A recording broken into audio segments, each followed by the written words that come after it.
So welcome, everybody. Welcome to our special board meeting. I'm Neil Goldman. Let me open the meeting by saying welcome again to our cabinet, to any of, to our volunteer board members, of course, to our community members at home. And welcome, Nelson. This is a special board meeting. Our next regularly scheduled board meeting is May 13th, but in this special board meeting, we have some legal and personnel matters we'll be dealing with primarily in closed session, but we will have a brief open session. And let us start that now with an adoption of the agenda, please. May I have a motion? You have a I'll motion? motion. Thank second. you, Ann. Thank you, Roger. Let us now move to the, we got to vote on it. So Wendy, please. All in favor? Aye. Aye. All opposed? Thank you. All right, let us move to the flag salute, the Pledge of Allegiance. So Dr. Harbeck, if you would be so kind. Sure will. I think she was already standing. Hand on your heart. Ready, begin. I pledge allegiance to the flag of the United States of America and to the republic for which it stands, one nation, under God, indivisible, with liberty and justice for all.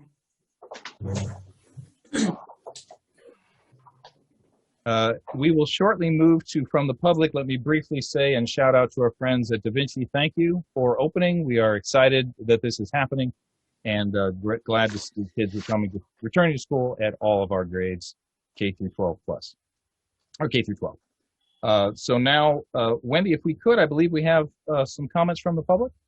We do. I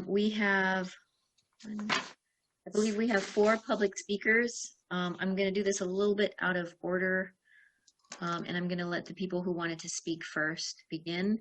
I'm going to move over Harley. Moment.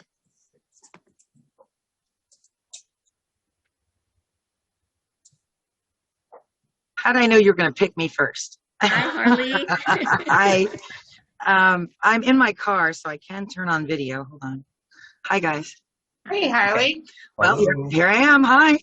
First, I'd love to know when we're going to have like in-person board meetings again. Have we thought about maybe that soon? Good morning. Hello, everybody. Okay, so I just wanted to come on and thank you all for your support throughout the Da Vinci ordeal. Thank you very much. I also wanted to, and I sent an email, but I wanted to find out what's going on with the athletic committee because I don't know if it's still going. I haven't been invited to any meetings. I know that some of the teams are having some issues right now, and it has to do with fields. I know the teams don't have to do with you, but the fields do. So really, I was just coming on to say thank you and figured I'd throw that in. So Nelson, if I can get an answer to that email, I would appreciate it. That's all. Thanks. Okay. Thank you, Harley. Okay, I'm going to move you back over. Thank you.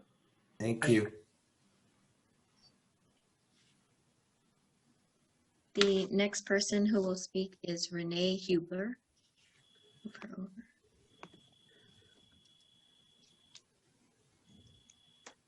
Hi, Renee.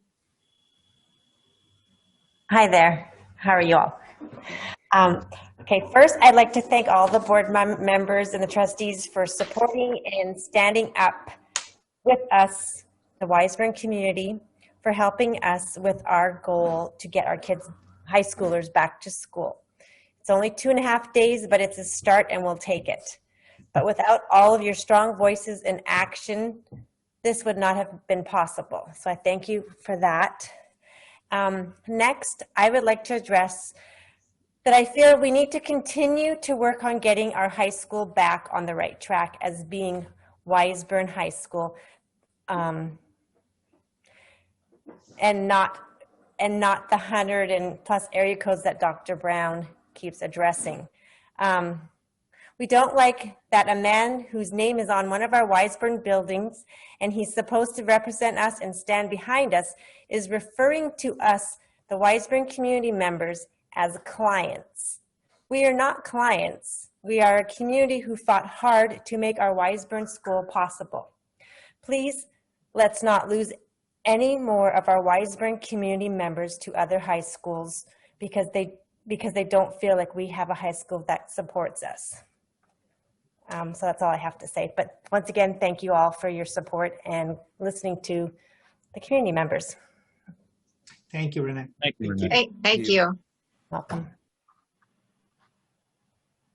The next one I will read. This is from Gloria, and she was not able to be here. Let me just double check here. She actually is here. I wonder if she wants to read. I'm going to move her over. If she doesn't want to read it, then I can read that for her.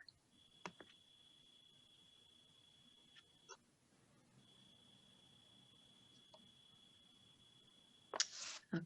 Looks like maybe she's not able to. So I will read this for her. As a Wiseburn resident, I am here to thank the Wiseburn Board for their support and compassion. It has been over a month and a half since myself and parents of Da Vinci students took on the arduous task of challenging the Da Vinci superintendent's unilateral decision to stay in a remote learning environment despite all objectively verifiable facts that it was time to return to some form of in-person learning, and despite the urging of the Wiseburn letter received March 16, 2021. This challenge brought to light many deep and long-standing issues and concerns with regard to the Wiseburn-Da Vinci partnership. More specifically, I refer to the email received on April 15, where we were informed clearly that Wiseburn has no oversight of Da Vinci schools. In that revisionist version of history that the April 15th email told, Da Vinci has graced Wiseburn residents by allowing us to, along with students of families of 112 other zip codes, have access to a project-based learning model of a charter high school. This version leaves out the fact that it is effectively only one zip code that created the opportunity for Da Vinci to grow as it has, and it is one zip code paying for that building. The windfall to Da Vinci would be of no consequence to the residents of Wiseburn if they had delivered on the promise to provide us with a home high school with the on-campus schools. Instead, in what can only be described as a calculated, methodical ploy, the superintendent of Da Vinci has been creating division among the schools, the teachers, the students, and now the residents of Wiseburn. The COVID pandemic further allowed the Da Vinci superintendent to force a remote learning model to our on-campus high schools.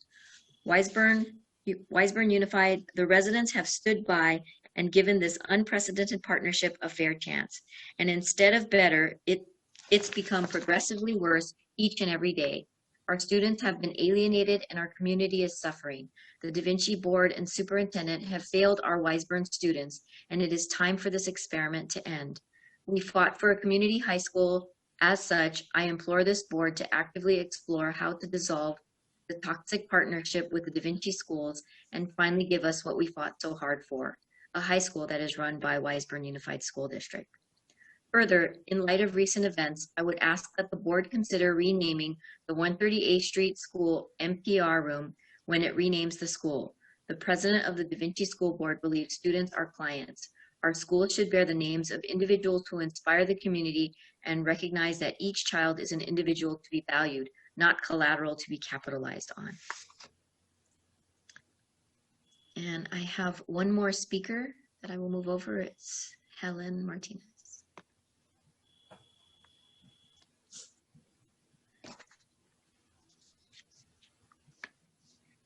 Hi, Helen.